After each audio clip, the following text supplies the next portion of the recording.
dan ditujukan kepada orang-orang yang akhirnya bakal dibunuh sama si pengirim kamera ini, guys.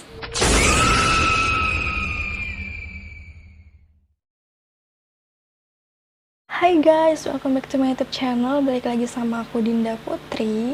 Setelah sekian lama aku nggak bikin video, dan akhirnya sekarang aku bakal bikin video lagi buat kalian. Di situasi seperti ini, aku harap kalian selalu jaga kesehatan dan jangan lupa untuk terapin social distancingnya ya guys, karena masih banyak banget di luar sana orang-orang yang masih bandel buat ngelanggar peraturan PSBB dari pemerintah. Dan aku mau ngingetin lagi sama kalian, jangan lupa buat pakai masker dan cuci tangan kalau kalian habis dari mana-mana, karena kita nggak tahu kan di luar sana virus-virus yang bertebaran itu, siapa tahu ada yang nempel di diri kita gitu loh guys.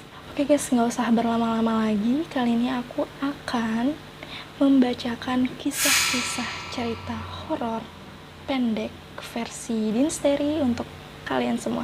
Langsung aja ke videonya, check it out.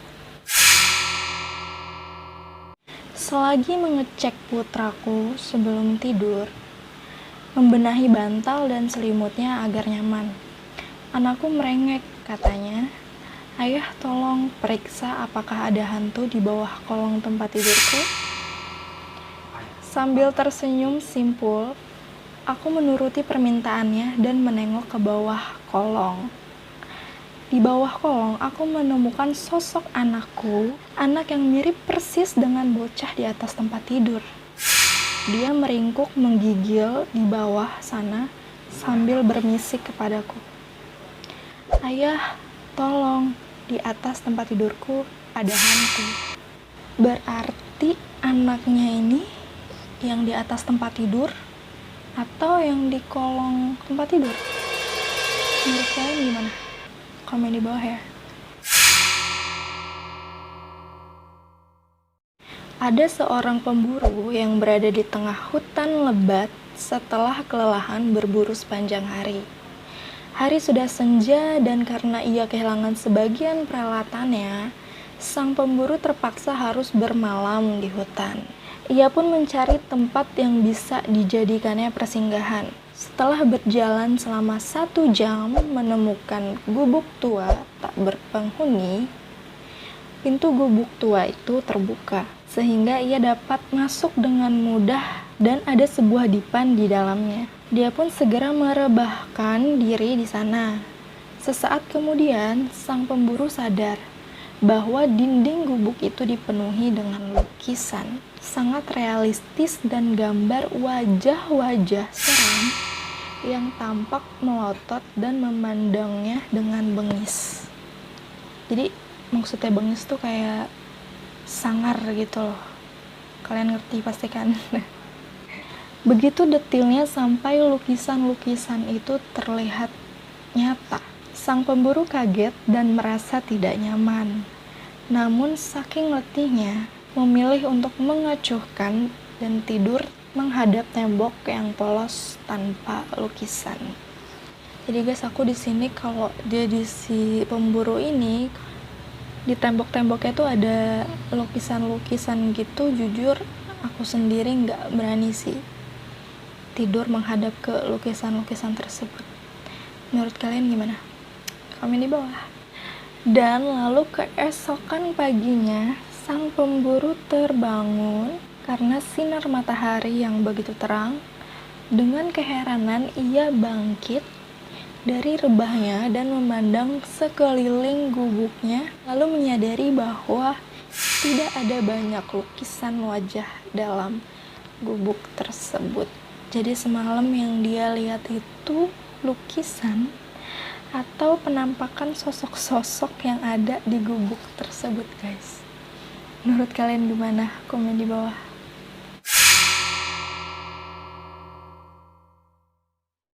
"Papa, aku mimpi buruk." Aku mengedipkan mata berusaha mengusir kantuk yang menggelayutinya. Aku melirik jam dinding dan saat itu masih pukul 3 malam. Kata ayahnya nih bilang, "Kenapa nak? Sini naik ceritakan mimpimu. Terus anaknya menjawab, tidak mau. Kejanggalan situasi itu membuatku terjaga penuh. Sosok pucat anakku samar-samar terlihat dalam kamarku yang gelap. Kata ayahnya, kok tidak mau, nak? Terus anaknya jawab, karena dalam mimpiku, ketika aku menceritakan kepada papa, makhluk yang memakai kulit mama itu bangun. Bisiknya lirih. Hatiku mencelos, aku terkesiap. Selama beberapa saat aku mematung, jantung berdebar hebat. Mataku tak bisa berhenti menatap nanar sosok anakku. Sedetik kemudian, selimut di belakangku bergerak.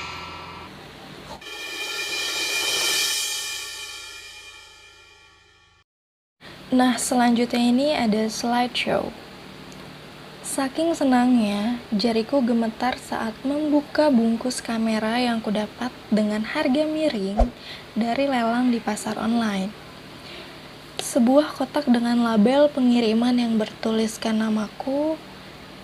Gembiraku tak terbendung ketika menyadari kamera itu jauh lebih bagus dari harga yang aku bayarkan. Rupanya pemilik sebelumnya lupa melepas memori card kamera itu. Sebelum mengirimkan email untuk memberitahu bahwa memory card-nya masih tertinggal, aku memutuskan untuk iseng melihat-lihat isi galeri foto yang sudah ada di dalamnya. Aku memasang mode slideshow dan satu persatu foto di dalamnya muncul dalam layar display. Gambar pertama merupakan foto label pengiriman pada bagian depan paket. Alamatnya ditujukan kepada seseorang. Namun foto berikutnya membuat kebingunganku berubah menjadi ngeri. Ada gambar mayat seseorang yang terbunuh dengan tragis, dan foto ketiga kembali memuat foto label pengiriman. Kali ini kepada alamat yang berbeda. Foto keempat lagi-lagi menunjukkan mayat orang lain dibantai dengan kejam. Begitu terus sampai foto ke-9. Aku melihat foto label pengiriman pada bungkus paket yang dialamatkan kepada diriku sendiri. Jadi maksud dari kotak pengiriman ini, kamera yang dia beli ini mungkin ditujukan kepada orang-orang yang akhirnya bakal dibunuh sama si pengirim kamera ini, guys. Menurut aku sih gitu. Kalau menurut kalian gimana? Komen di bawah. Oke, ini judulnya 3 hari yang lalu. Beberapa bulan yang lalu, aku susah tidur. Tetangga di samping rumah sering kali menggangguku dengan acara pesta yang dia lakukan dengan para selingkuhannya. Padahal, aku sudah memperingatkannya berkali-kali agar tidak mengeluarkan suara keras. Tapi wanita janda itu tetap saja bergeming. Namun minggu ini aku akhirnya bisa tidur lebih pulas setelah aku menggantung lehernya 3 hari yang lalu. Kan dia bilang dia gak bisa tidur. Terus tiba-tiba dia bisa tidur karena dia telah menggantung leher si janda tersebut 3 hari yang lalu. Nah, berarti si anak ini udah ngebunuh si janda tersebut, guys. Menurut kalian gimana? Komen di bawah. Oke, yang terakhir ada daftar kematian. Kematian demi kematian menghampiri teman-teman sekolahku. Berurutan dari rumah Andi di blok A, rumah Silvi di blok B, dan rumah Bobby di blok C. Demi menyelamatkan diri, aku memutuskan untuk tinggal di rumah Rudi di blok E. Sesampainya di sana, Rudi tampak ceria sekali. Sepertinya dia senang karena hari ini dia tidak lagi sendirian setelah kematian beberapa anggota keluarganya dan teman-teman kami. Kejadian ini sangat aneh, Ruth. Banyak yang bilang perumahan ini terkutuk, kataku saat makan malam berdua di rumahnya. Sambil mengaduk segelas susu, Rudi menjawab, "Jangan khawatir, pembunuh itu akan berhenti setelah ini." Kok bisa, Ruth? Sahutku lugas sambil merasakan ngantuk setelah meminum susu yang dibuatkan Rudy tadi. Dengan mata yang tajam dan senyum yang tipis, Rudy menjawab, "Karena kamu tinggal di blok D di dalam daftarku." Nah, berarti si Rudy ini adalah dalang dari teman-temannya yang di sekolah dan di komplek A, B, dan C itu pada meninggal semua satu persatu, guys. Nah, yang tinggal di blok D ini dia malah nginep di rumahnya si Rudy yang di blok E. Jujur aku kalau jadi orang ini sih pasti bakal langsung lari kocar-kacir kemana tahu, udah bodo amat. Menurut kalian gimana? Komen di bawah. Oke guys, sekian dulu video dari aku. Gimana menurut kalian? Ceritanya seru-seru atau enggak? Dan kalau buat kalian yang mau request cerita horor lainnya, boleh banget tinggal komen di bawah. Atau mungkin cerita pengalaman mistis kalian sendiri yang mungkin next bakal aku ceritain di channel aku. Kalian bisa DM di Instagram aku, atau kalian mau kirim ke email aku, boleh banget. Dan thank you banget udah nonton video ini sampai habis. See you on my next video. Bye.